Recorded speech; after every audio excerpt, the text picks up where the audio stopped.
Why do you guys keep asking me to talk about Romanian news?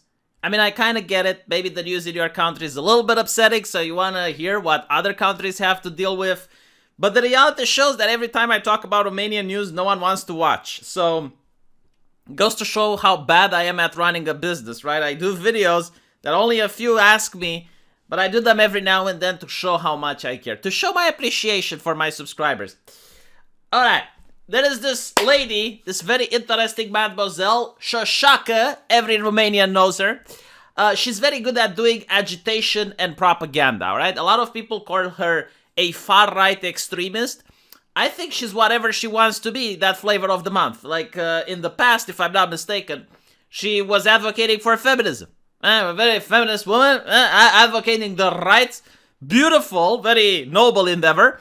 But now, she ran with what the press calls the far-right party. Dun dun dun.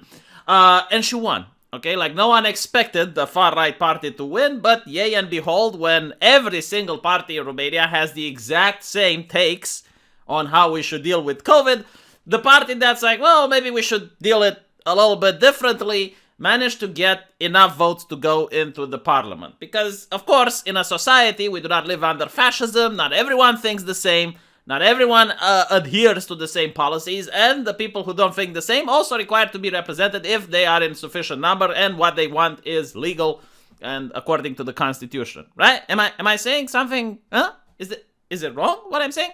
Because what I am saying seems to be very controversial. The correct way of thinking is that every single member of society needs to think correctly, and they need to think the same.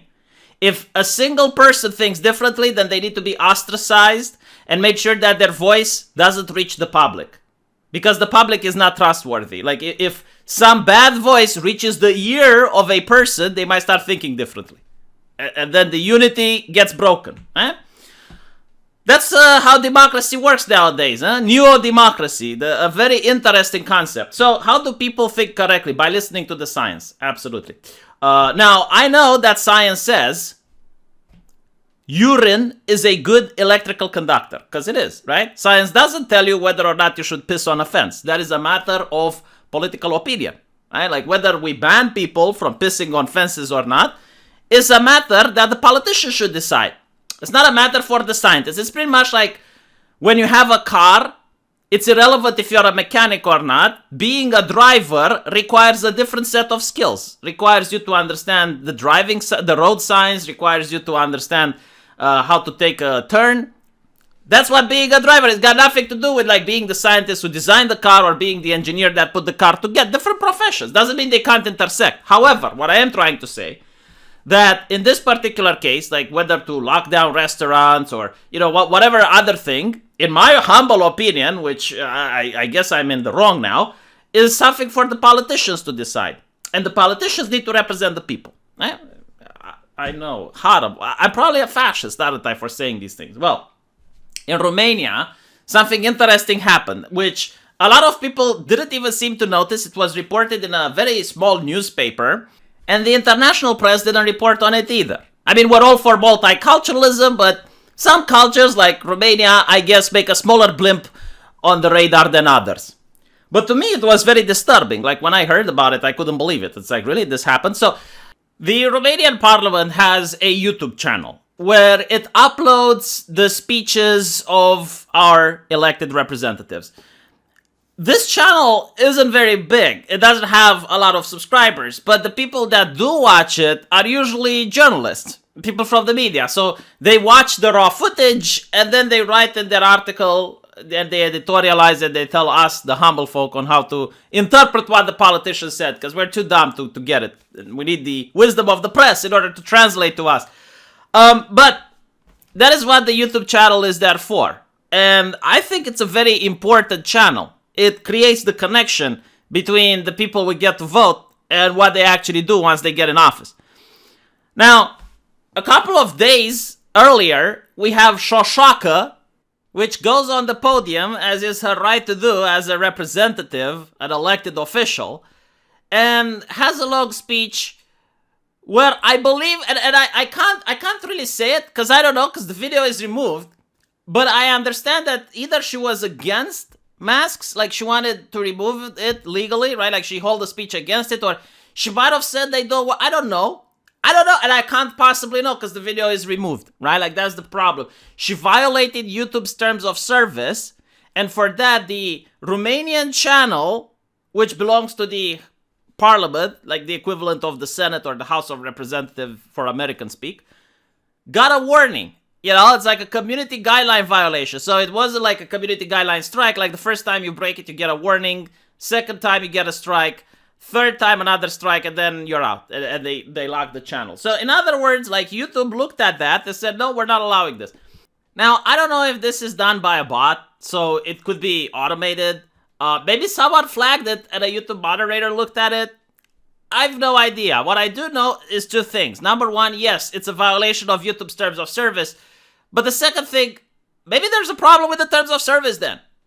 Like maybe this is an issue that is YouTube's fault and not the politician's fault. Because like, hear me out, all right? Regardless on which side of the debate you're on, regardless if you agree with what Shoshaka said or didn't, do you not think that the people need a right to know what the representatives say in order for them to make intelligent decisions next time they go to vote?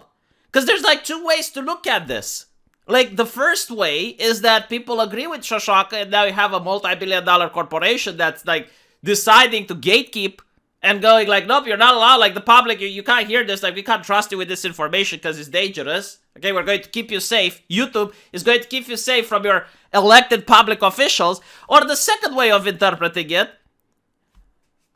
how would people know not to vote for her next time if they can't hear what she is saying? Like maybe a lot of her voters think that she went a little bit too far. Maybe that a lot of her voters would think that she's being irresponsible. Maybe other political parties would like to take what she said and be like, okay, this is the opposition. Okay, if you don't vote for us next time, this is the opposition. You're going to get more of this if you don't vote for us. Eh?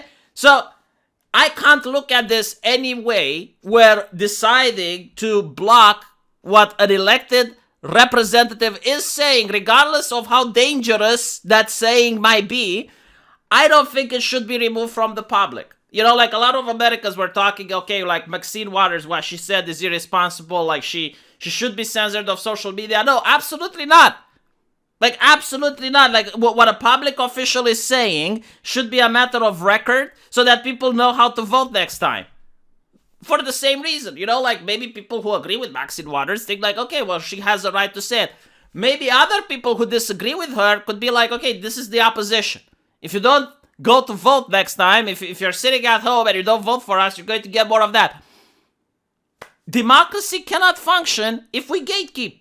Now, I understand the logic, you know, like YouTube private company can do whatever it wants, okay, like, yeah, sure, why not? When YouTube started, when the Romanian parliament started off and they decided to use YouTube, it was a platform that didn't have the same TOS like it has now. Alright, like they attracted their user base by being uncensorious, by being free and open. If it was as it is today, if at start it was as it is today, like a lot of other people would have chosen not to use it. A lot of people in the beginning would have gotten to a competitor.